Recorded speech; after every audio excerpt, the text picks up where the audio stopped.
To make a tournament from scratch in just 6 months with no plan, no money, and still manage to take down the biggest media giant in India at the time. This was the feat that Lalit Modi pulled off.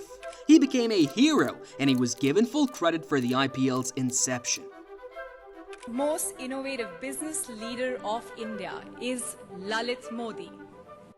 But who knew that behind the start of such a major cricket league was something darker? This was something terrifying that led this highly successful man to be chased out of his country. So, what's the true story behind Lalit Modi's success? How did he create a business empire from thin air? Lalit Modi was born in November 1963 into one of India's leading business families. He was the eldest son of Krishna Kumar Modi, the owner of Godfrey Phillips India Limited, a tobacco company. This company produces brands like Marlboro, Foursquare, Red and White, and Stellar cigarettes. Cigarettes are made by harvesting, drying, and shredding tobacco leaves, then rolling them in paper with a filter attached. Lalit Modi had to leave his family and travel to the US, which, according to his parents, was due to kidnapping threats. However, it is rumored that the real reason he was sent to the US was because he was involved in illegal activities in India, which landed him in jail several times. His parents decided to send him away to curb his bad behavior, and while in the US, he studied electrical engineering and business administration. But during the process, he was accused of several crimes. This included assault and kidnapping. In 1985, while in his second year of college, Lalit and 3 of his friends tried to buy half a kilogram of cocaine for $10,000 at a hotel. But the seller scammed them and ran away with the money. But things didn't stop here. The next day, Lalit and his friends assaulted a student. They believed he was involved in the scam. As a result, on March 1st, 1985, Lalit Modi was arrested for cocaine trafficking and conspiracy to kidnap. He admitted to his crimes in court and was sentenced to 2 years in prison. While serving his term, Lalit asked the US government to lower his punishment, which resulted in him receiving 100 hours of community service. And later, citing health concerns, he requested that the government allow him to return to India, which was granted in 1986. After returning to India, he joined his family's business, but he was not really interested in it. As a result, in 1993, he founded Modi Entertainment Network with family trust funds. His organization aired programs from Fashion TV and Disney in India. However, after their contract expired, Disney declined to engage with Lalit again, citing transparency concerns. Following this failure, Lalit Modi entered online gambling in 2002, as the government had just legalized it. He established a company named Sixo in Kerala, but soon allegations surfaced that Modi was swindling money. The Kerala government banned his company in 2004. After several failed business ventures, Lalit Modi began searching for a new opportunity. During this time, he realized the immense popularity of cricket in India.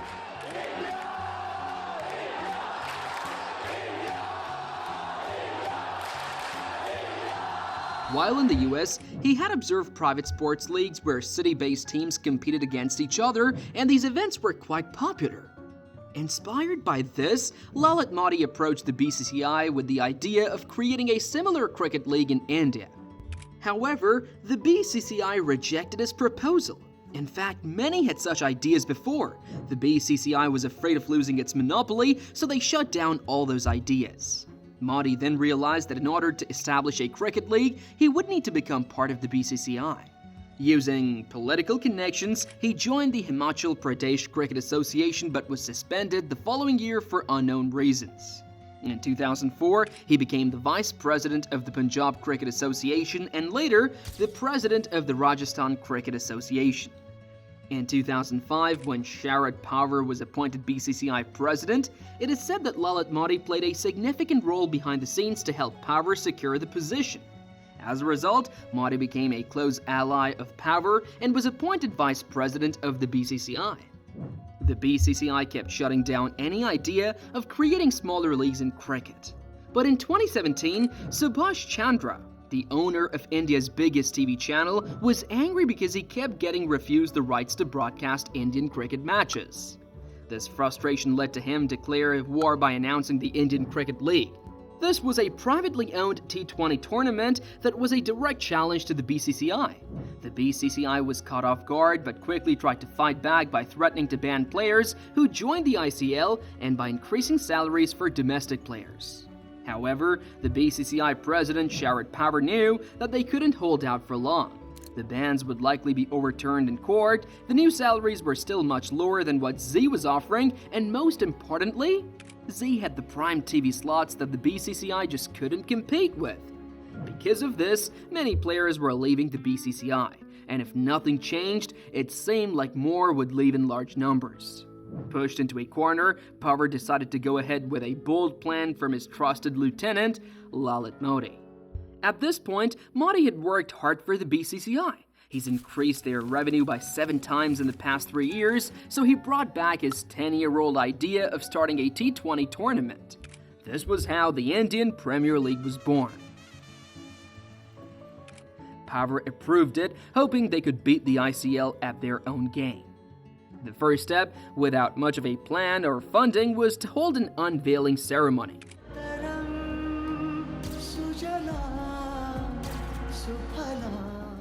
Lalit knew that the players needed hope, so he promised not just guaranteed salaries in the IPL, but big prize money, 3 times more than the ICL. At the event, cricket stars like Sourav Ganguly and Rahul Dravid, along with other important figures from the ICC, Australia, and South Africa were present, making the IPL look like the tournament with all the national and international backing. But with this big announcement, a major question was raised. Why were all these top cricket figures here when the T20 World Cup was happening in South Africa at the same time? Officially, the BCCI said this was their way of making up for the World Cup failure, but everyone knew the real reason was that no one was interested in T20 cricket. At that time, India was a country that loved traditional cricket formats. T20 was seen as an insult to the sport. In fact, ever since T20 cricket started, India had only played 1 match. Now, out of nowhere, the BCCI was introducing a 44-day tournament with 59 T20 matches. People were wondering why and who was this for? Even with international players participating, this was still a domestic tournament, and domestic cricket in India had never been popular. Finals of prestigious tournaments like the Duleep and Ranji trophies were often played in front of empty stadiums. Why would they bring in international players to see such poor attendance? Also, these players were already complaining about burnout and exhaustion, so convincing them to join the IPL would be tough, and Lalit didn't have any money to offer. In short, the BCCI had launched a tournament that no fans wanted to watch, so no broadcaster wanted to air it, no sponsor wanted to support it, and no player wanted to play in it. Even people within the BCCI were not fully in support. Things might have gone exactly like that except for something that happened on the day of the ceremony. Thousands of kilometers away, India was playing Pakistan in the T20 World Cup group stage. It was an incredible match that ended in a tie and an Indian victory. This match made Indian fans take notice of T20 for the first time, and the buzz grew even more when Yuvraj Singh hit 6 sixes in an over later in the tournament.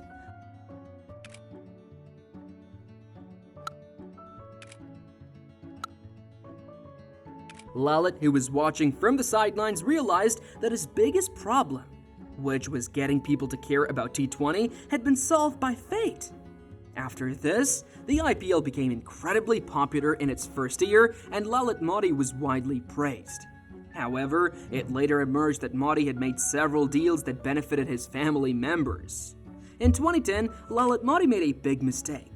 He publicly revealed confidential details about Kochi Tuskers Kerala, a new IPL franchise whose co-owner was Sunada Pushkar. This woman later became the wife of Shashi Tharoor. Modi accused Tharoor of misusing his power, leading to Tharoor's resignation as Minister of External Affairs. After this incident, several of Lalit Modi's illegal activities, including money laundering, came to light. बयान से साफ है कि मोदी ने उम्मीदें नहीं छोड़ी है।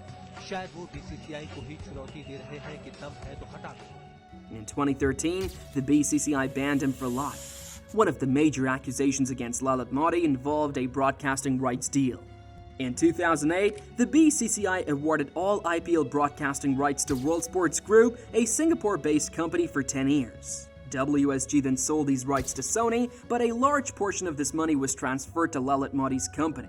When Modi realized that there was no way to escape, he fled to London.